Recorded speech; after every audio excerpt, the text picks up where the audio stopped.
shepherd the Malays, the predominant populace in the country, towards a more modern and pragmatic mindset. Three factors are in play. The Malays are generally not competitive relative to the others because they are special.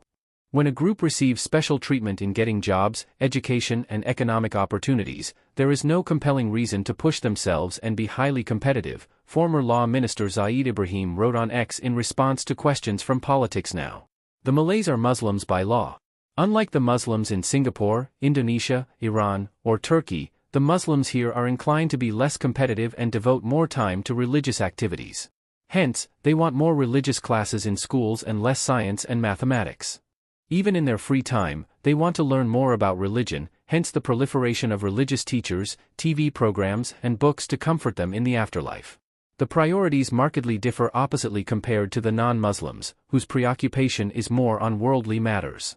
That's not to say they lack spirituality, but they have more organized activities that are competitive in nature.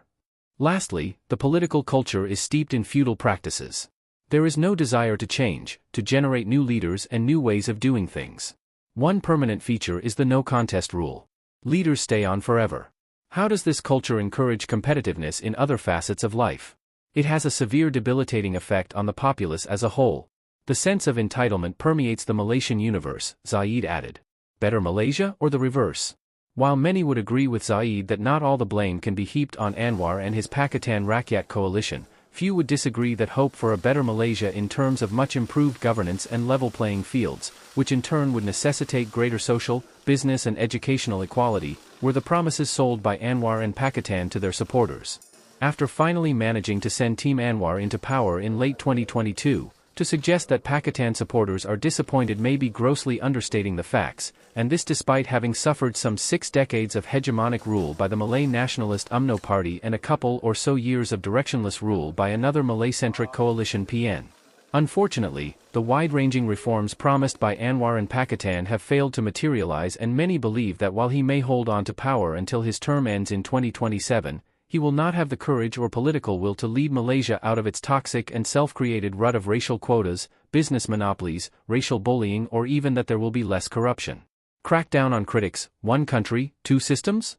Already, the Anwar administration has cracked down on critics, silencing those who questioned his actions as he moved to shore up his very weak support within the Malays, who form some 55% of the country's 33 million-odd population, by dishing out more handouts, including pay hikes for an inefficient and antiquated civil service that is so overbloated it needs to be slashed urgently and told to raise efficiency levels immediately, instead of doling out more pampering.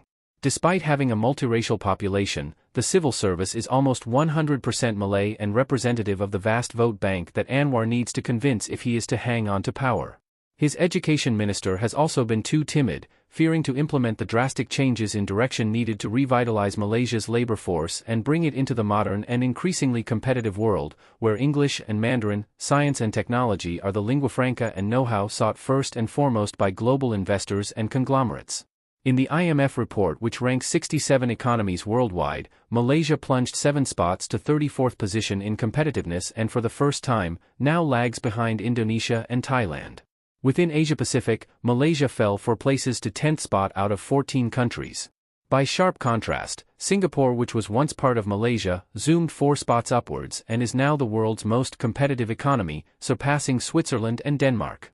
According to the IMF report, Malaysia experienced declines in nearly all factors: economic performance, government efficiency, business efficiency, plunging 19 spots to 35th in domestic economy subfactor, dived 17 spots to 53rd in productivity and efficiency, and even falling 2 places to 10th for basic infrastructure. Bleak prospects, rising costs.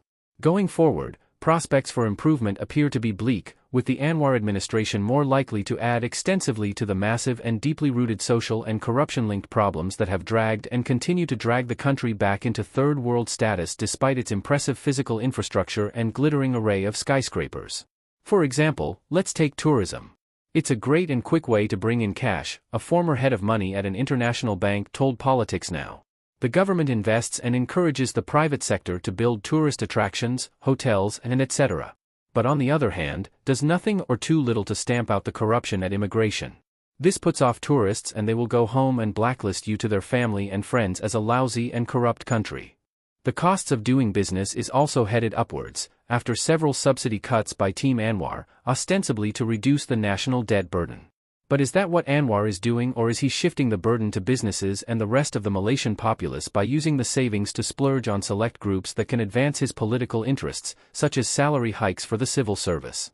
Another controversial subsidy cut that led to higher diesel prices has also created much public anger. Anwar's economic and finance team have rushed to point the finger at leakages for the need to cut subsidies. But the questions remain as to why the government could not cripple the smuggling activities through enforcement rather than cutting blanket diesel subsidies. It's hilarious that the government has the resources to monitor petrol stations and know the plunging cases of smuggling after the subsidy cut, but has no clue how to eliminate corrupt officials and smuggling cartels to prevent smuggling, wrote Finance Twitter in a report. Slashing subsidies to pay salary hikes in civil service? The MCA, an ally party in Anwar's ruling pact, has also criticized Anwar for practicing a one country, two systems culture. It grilled Anwar on his proposed minimum wage for civil servants to be raised RM2,000, which is much more than the private sector's RM1,500. As of now, PM Anwar has not clarified where the government will obtain the funding for the salary increases he announced in May, which is scheduled to take effect this December. The associated costs of implementing a RM2,000 minimum salary for civil servants will be substantial. Recently, the government eliminated diesel subsidies, claiming potential savings of RM4 billion. Earlier, it reduced electricity subsidies, citing savings of RM4.5 billion. In contrast, the government is increasing salaries for civil servants without proposing significant reforms in public administration or performance standards, which fails to convince the public, Sa Yifeng, the MCA National Youth Secretary General, said in a statement sent to Politics Now. Repeatedly increasing civil service benefits suggests that the savings from subsidy cuts are intended more for civil servants rather than genuinely benefiting the B40 hardcore poor group or those trapped in the middle income bracket. The recent introduction of a floating diesel price is a clear example of mismanagement. Its abrupt implementation without a well-planned system or prior warning inflicted confusion among businesses and led to widespread price increases in the market.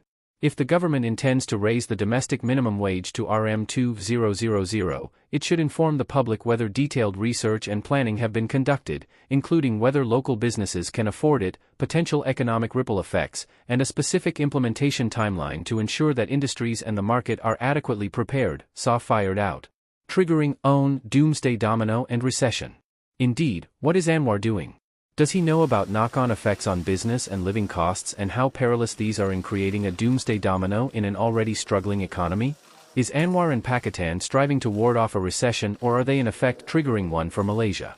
The damage done to the ringgit since they came to power already seems irreparable, with even the man on the street with little knowledge of economic matters ready to snap back at their government's rosy assurances that de-dollarization will bring the ringgit's value back to the 4.20 versus $1 level from the current off-low 4.72 level.